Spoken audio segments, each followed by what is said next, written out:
trying to go into Gaza, he will start a war. He will have to fight Hamas for the territory. They're not going to give it up. And I think the American public will not be happy with this notion. They elected Trump to get them out of wars, to get them out of Ukraine, to solve the situation in Gaza. This seems to me to go directly against what the president has promised the American people. So I would guess the polling results will come in. Americans will question the value of doing this, the danger to American forces, and the president will pull back. Well, the row sparked by the Gaza proposal is just one of a number of international spats between Trump and foreign leaders, including, of course, with the Chinese President Xi Jinping after China announced retaliatory tariffs on the United States. The US president cancelled a planned phone call with his Chinese counterpart. Dennis Wilder is a former senior official at the White House National Security Council who served as a special assistant to President Bush. He now lectures at Georgetown University and joins us now. Good evening to you, Dennis. Good to be with you. Let me ask you just first of all what you make of this proposal from Donald Trump to take over Gaza, rebuild it, turn it into the Riviera of the Middle East.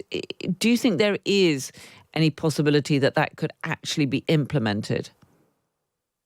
I have severe doubts. Obviously, Trump is a real estate man. He thinks in those terms.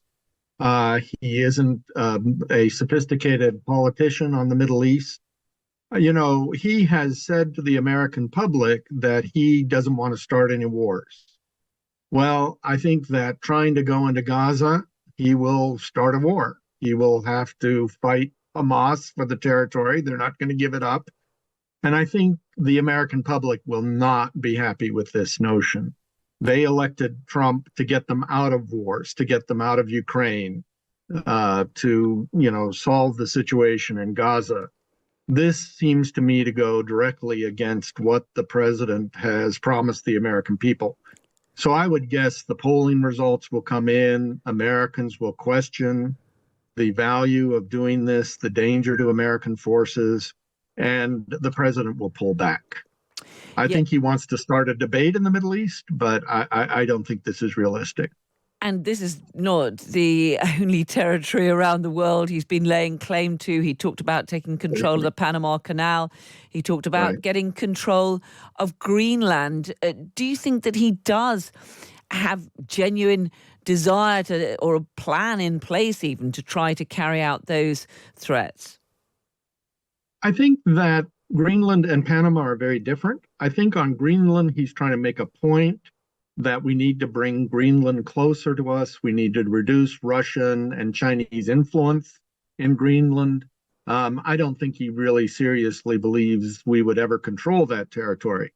Panama Canal is different because the United States did build the canal. A lot of Americans died building the canal. There is a psychological relationship there with the canal under Teddy Roosevelt that is somewhat meaningful. And I think control of the canal could be something that he would really press for.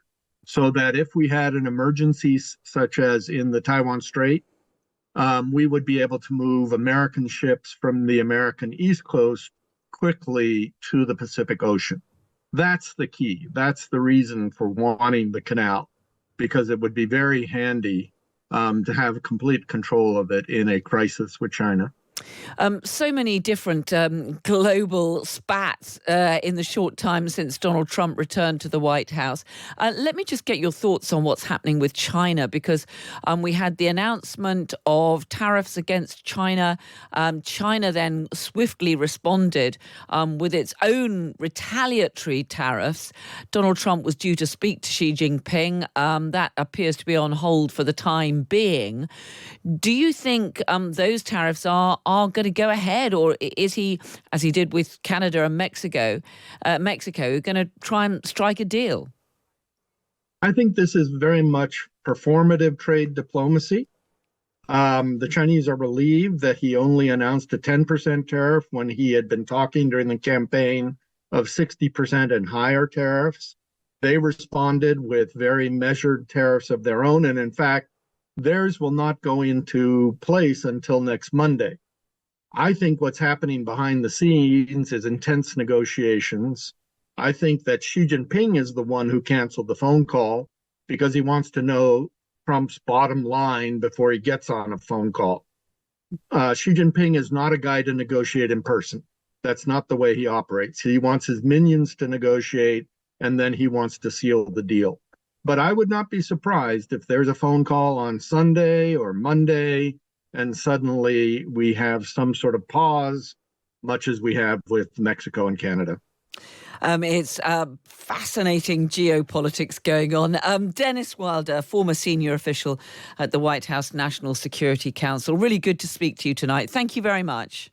A pleasure. Thanks. I also strongly believe that the Gaza Strip, which has been a symbol of death and destruction for so many decades and so bad for the people anywhere near it, and especially those who live there, and frankly, who's been really very unlucky. It's been very unlucky. It's been an unlucky place for a long time.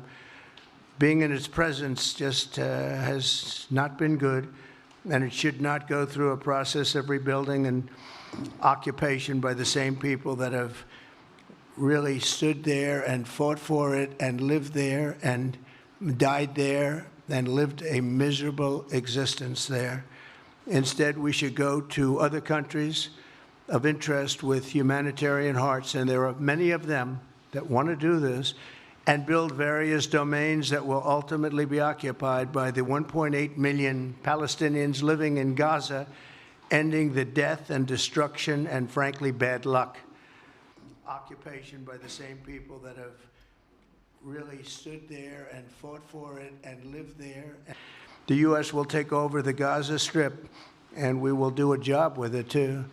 We'll own it and be responsible for dismantling all of the dangerous unexploded bombs and other weapons on the site, level the site and get rid of the destroyed buildings, level it out, create an economic development that will supply unlimited numbers of jobs and housing for the people of the area. Has not been good, and it should not go through a process of rebuilding. And I do see a long-term ownership position, and I see it bringing great stability to that part of the Middle East and maybe the entire Middle East. And everybody I've spoken to, this was not a decision made lightly. Everybody I've spoken to loves the idea of the United States owning that piece of land, developing and creating thousands of jobs with something that will be magnificent in a really magnificent area that nobody would know. Nobody can look because all they see is death and destruction and rubble and demolished buildings falling all over. They came from mental institutions and insane asylums, and they were dumped into our country. They're gang members. I can tell you, I spoke to other leaders of countries in the Middle East, and they love the idea. They say it would really bring stability, and what we need is stability. Yes, sir, please. By the majority of the people. We don't want it accepted by one half of the people and not the other. The only reason the Palestinians want to go back to Gaza is they have no alternative. It's right now a demolition site. This is just a demolition site. Virtually every building is down. They're living under fallen concrete that's very dangerous and very precarious. We're getting them out at numbers that nobody can actually believe. And every single country is taking those people back. And I don't want to be cute. I don't want to be a wise guy, but the Riviera of the Middle East, this could be something that could be so bad. This could be so magnificent. Peace between Israel and Saudi Arabia is not only feasible, I think it's going to happen. I think if we had another half a year. I love Israel. I will visit there, and I'll visit Gaza, and I'll visit Saudi Arabia, and I'll visit other places all over the Middle East. The Middle East is an incredible place, so vibrant, so it's just one of the really beautiful places, and with great people.